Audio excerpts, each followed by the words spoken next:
Hello student, मैं आपका maths teacher SR Muddamwar. Please like share and subscribe. Hello student, आज हम एक नया चैप्टर स्टार्ट करने वाले हैं, वेक्टर। ठीक है, तो इसके पहले हमने दो तरह की क्वांटिटी देखा था। एक था स्केलर क्वांटिटी और दूसरा था वेक्टर क्वांटिटी। स्केलर क्वांटिटी यानी क्या कि ऐसी क्वांटिटी जिसको सिर्फ मैग्नीट्यूड होती है। ठीक है, a quantity which has a magnitude only is called as scalar quantity. For example, ठीक है, the length of wire is 5 centimetre. ठीक है, उसके बाद में दूसरा है वेक्टर क्वांटिटी। ठीक है, a quantity which has a magnitude and direction.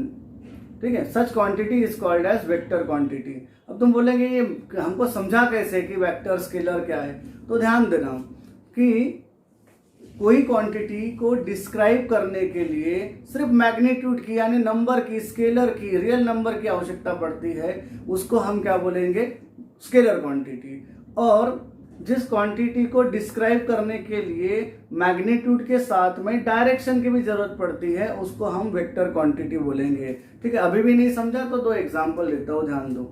The length of wire is 5 centimetre. अगर किसी वायर की लेंथ 5 सेंटीमीटर है, इससे हमको कंप्लीट इंफॉर्मेशन मिल गई है।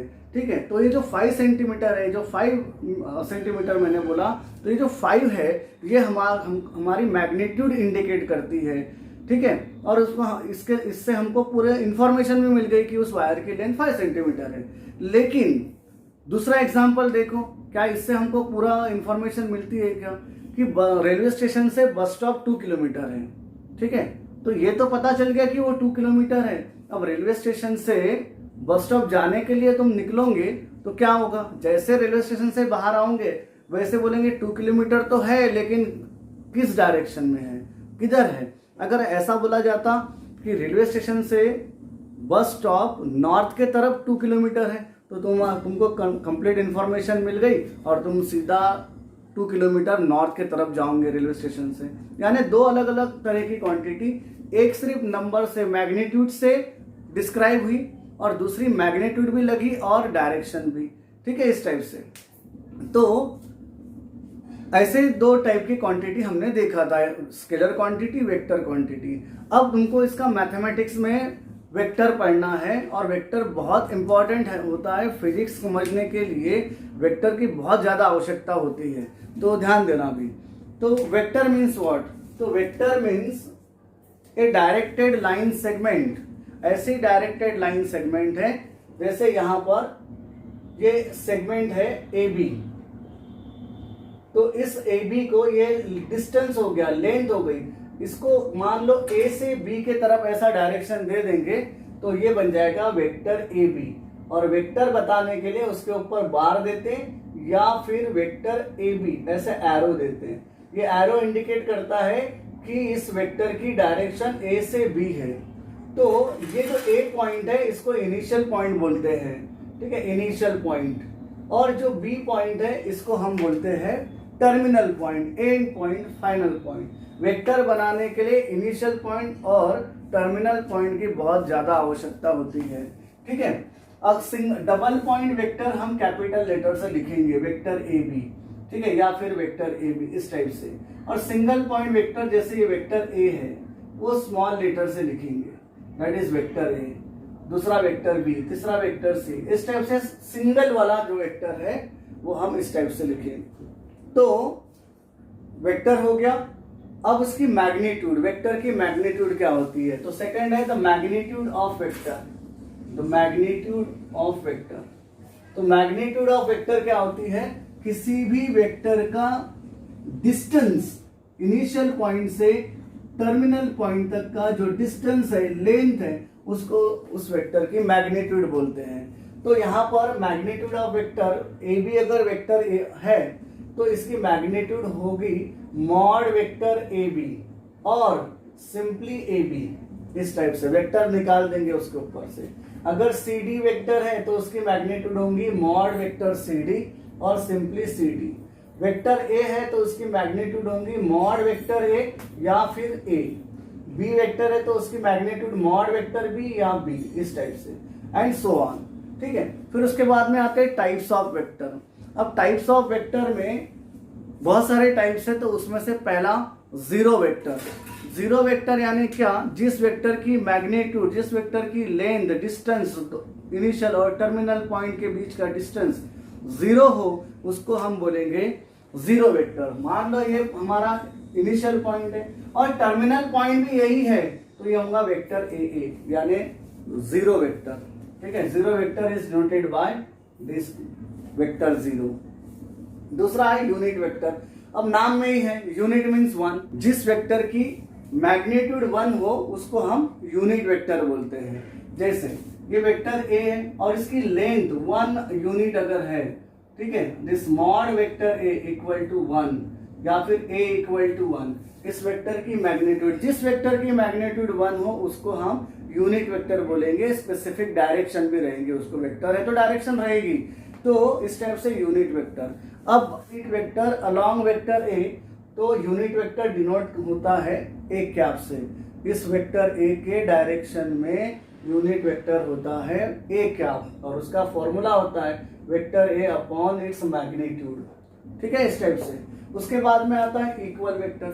दो वेक्टर इक्वल कब होंगे, जब दो वेक्टर की मैग्नीट्यूड और डायरेक्शन दोनों सेम होंगे, तभी वो उसको इक्वल वेक्टर बोलेंगे।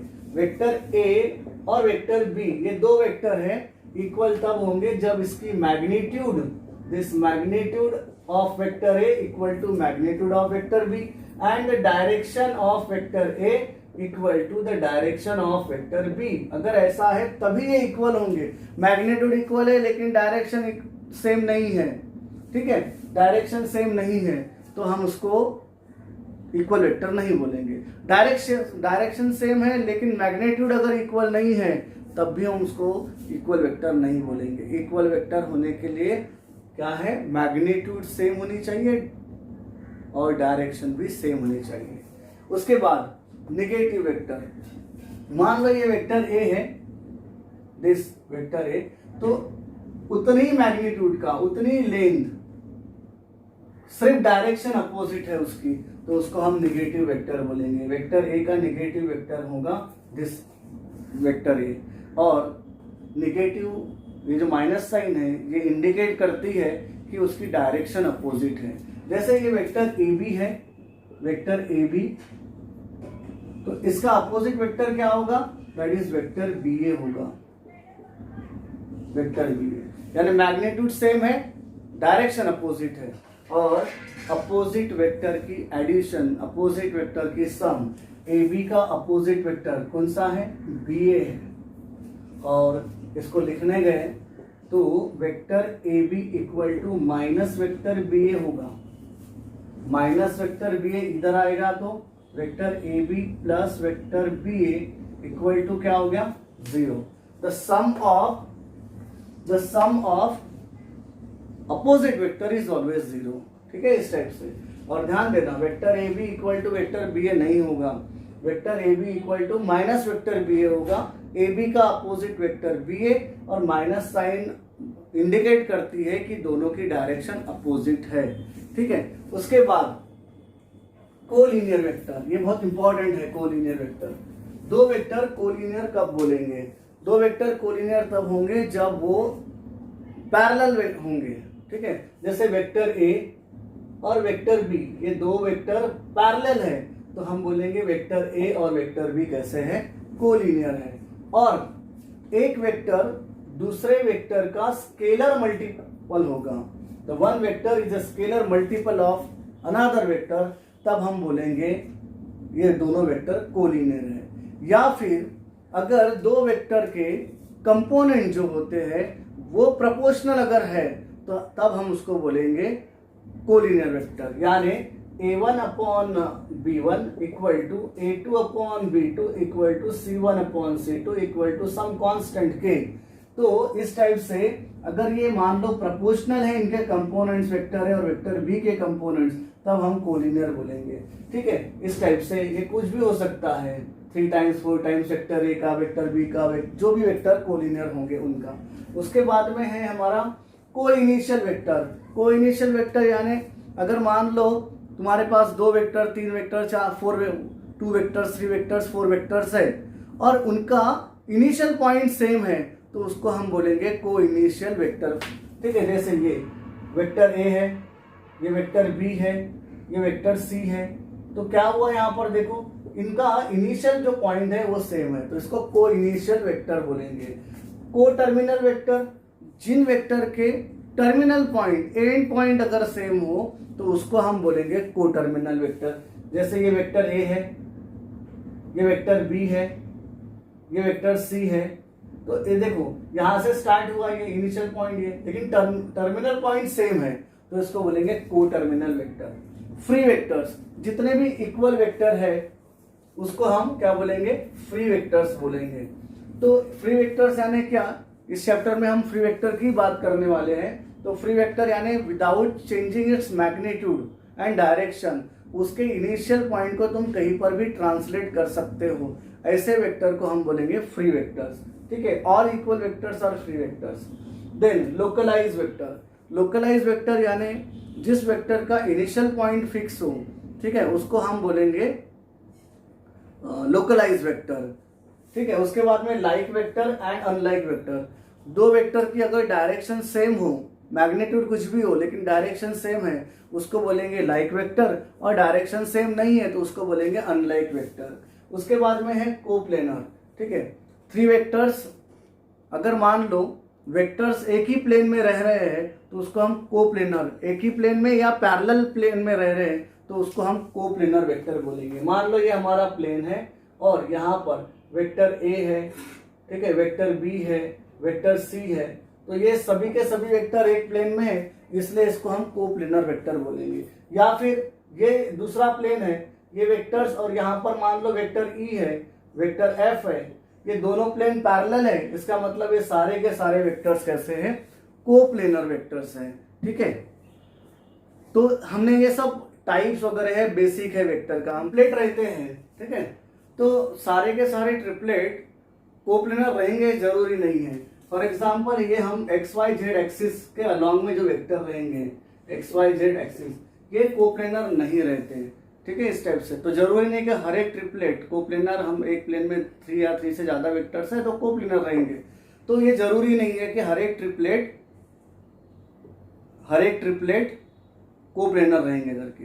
ठीक है, और ध्यान दो, कोई भी दो लाइन इंटरसेक्ट करती है तो वो एक प्लेन को डिटरमाइन करती है, एक प्लेन बनाती है, इस टाइप से। अब उसके बाद में अलजेब्रा ऑफ वेक्टर में इसके बाद का जो बेसिक है वो बहुत इंपॉर्टेंट रहने वाला है। तो स्केलर मल्टीप्लिकेशन, क्या होता है स्केलर मल्टीप्लिकेशन, किसी भी वेक्टर को तुम किसी भी नंबर से मल्टीप्लाई कर सकते। इफ अगर ए वेक्टर है एंड के स्केलर है तो स्केलर मल्टीप्लिकेशन होगा के इंटू वेक्टर ए, इस टाइप से।